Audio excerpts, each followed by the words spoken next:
Beleza, pessoal, tudo certinho com vocês? O meu nome é Lorenzo e galera, essa semana nós tivemos o 6º episódio da Ahsoka e nós vamos discutir algumas coisas sobre ele, dentre eles sobre o exército do Thrawn, coisas que vocês não perceberam no exército dele, e eu vou comentar aqui tudo com vocês. Antes da gente começar esse vídeo, se você é novo, se você é nova, sejam muito bem-vindos. Galera, o YouTube tem recomendado o canal aqui bastante, isso tem me deixado muito feliz, tem me deixado mais animado para criar conteúdo aqui, então ajude esse canal a crescer para aí ter mais conteúdos, não só de Star Wars, mas também de quadrinhos. Eu tô devendo bastante conteúdo de quadrinhos aqui para vocês, pretendo melhorar isso, só que com a série da Ahsoka e a gente criando conteúdo, pesquisando, fica um pouco difícil focar em duas coisas, mas desde então já agradeço a todos vocês. Também agradeço aquelas pessoas que ajudam aqui o canal comprando pelos links da Amazon, que quando você compra pelos links da Amazon, você não paga nada a mais pelo produto que você for comprar. O que acontece é que a Amazon dá uma pequena porcentagem aqui para o canal,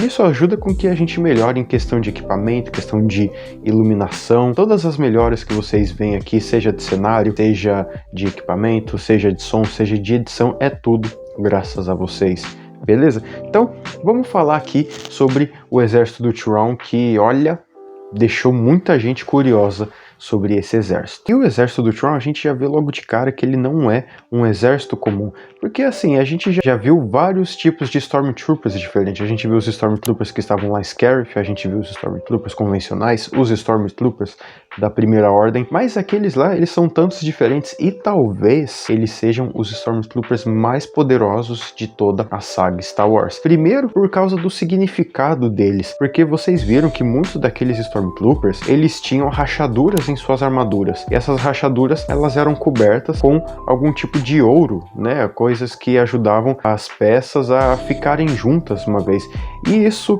mais uma vez, como é algo que o Dave Filoni e o Jon Favreau gostam de fazer, coisa que o George Lucas fazia, é uma referência à cultura japonesa, porque na cultura japonesa, quando você tinha um vaso, por exemplo, e ele era quebrado, não era um motivo de desespero, não era um motivo de você jogar fora, ele deve celebrar o fato de que aquilo vai conter uma história, aquela coisa que você pode passar, aquela história que você pode passar de geração em geração. E quando os japoneses faziam isso, esse tipo de concerto, eles faziam com cola e ouro, e isso se chama Kintsugi, e por causa disso a gente pode até fazer algumas análises. A primeira é que o Almirante Thrawn, quando ele foi falar sobre o exército, ele falou que aquele exército que ele tem, apesar de serem poucos Stormtroopers, eles valem mais do que qualquer outro exército que o Império já teve. Então vocês podem pensar o seguinte, a gente viu que em Perid, essa nova galáxia que eles acabaram entrando, é um lugar morto, né?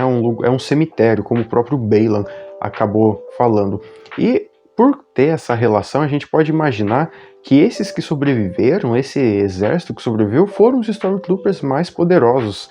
E além disso, a gente pode até imaginar como o Thrawn, como ele está à mercê das grandes mães, né, das Irmãs da Noite, a gente pode presumir que as Irmãs da Noite, elas ajudaram a criar esse exército de Stormtroopers com mortos-vivos. A gente já viu elas fazendo isso lá em Clone Wars, mas por ser outra galáxia, até por elas serem antecessoras do povo de Dathomir, a gente pode imaginar que o poder delas é muito maior. Então, com esse poder maior, a gente pode presumir também que a força desses Stormtroopers, desses mortos-vivos, pode ser uma força completamente diferente, pode ser realmente um exército que pode acabar dando medo. A gente já viu uns Stormtroopers zumbi lá no livro Troopers da Morte, só que lá ela era meio que uma história como as histórias convencionais de zumbi que a gente vê, só que dentro do universo Star Wars. Então teve uma infecção e acabou atrofiando as armaduras dos Stormtroopers e acabou transformando eles em zumbi. É legal que nessa história o próprio Han Solo e o Chewbacca, eles fazem parte dela, mas por se tratar das Irmãs da Noite, e a gente vê que o Thrawn, ele quer a busca do poder, ele quer conquistar a galáxia, ele estaria à mercê de fazer qualquer coisa. E vocês acham que ele simplesmente vai obedecer às Irmãs da Noite sem ter um contragolpe, sem ter algo que possa fazer com que elas fiquem aos pés do Thrawn?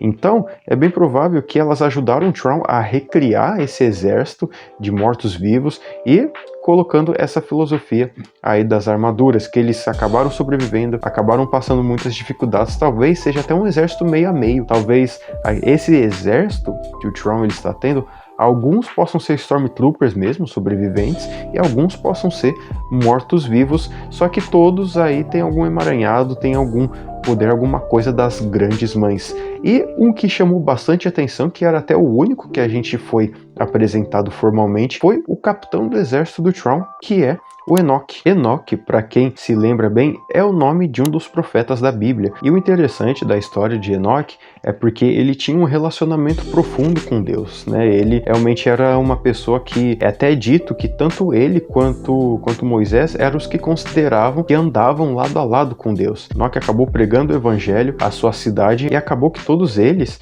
tiveram a mesma fé de Enoch. E o que aconteceu? E Deus permitiu com que Enoch e o seu povo fossem transladados, ou seja, eles não teriam que passar pela morte, eles foram direto para o céu. E a gente vendo o Enoch desse jeito e pegando mais um pouco da filosofia das armaduras, a gente pode presumir mais ainda na questão do exército dos mortos-vivos, porque as Irmãs da Noite podem ter dado poderes para eles não passarem da morte, mas para eles se tornarem mais fortes, se tornarem mais poderosos, tanto que, repetindo aquela frase do Almirante Thrawn, é um exército que vale por muitos do que o exército que o Império tinha. Então a gente pode presumir que esse exército aí do Thrawn vai dar uma certa dificuldade para a Nova República, e o Enoch provavelmente ele vai dar uma grande dificuldade para Ahsoka, para Sabine, para o Ezra.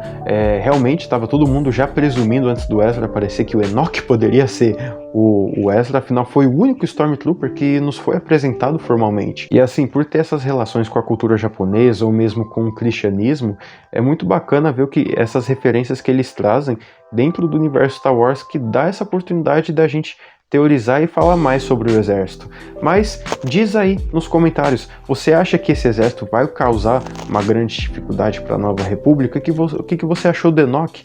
Gostou dele, não gostou? Está gostando da série da Ahsoka? Infelizmente, só faltam mais 2 episódios para terminar e, eu sinceramente não quero que termine. Mas é isso, pessoal, eu vou indo nessa, espero que vocês tenham gostado desse vídeo. Só reforçando aqui os recados, não esqueça de deixar seu like e se inscrever aqui no canal e também de seguir nas outras redes sociais, tanto no TikTok quanto no Instagram, beleza? Eu vou indo nessa e daqui a pouco volto com outro vídeo. Fui!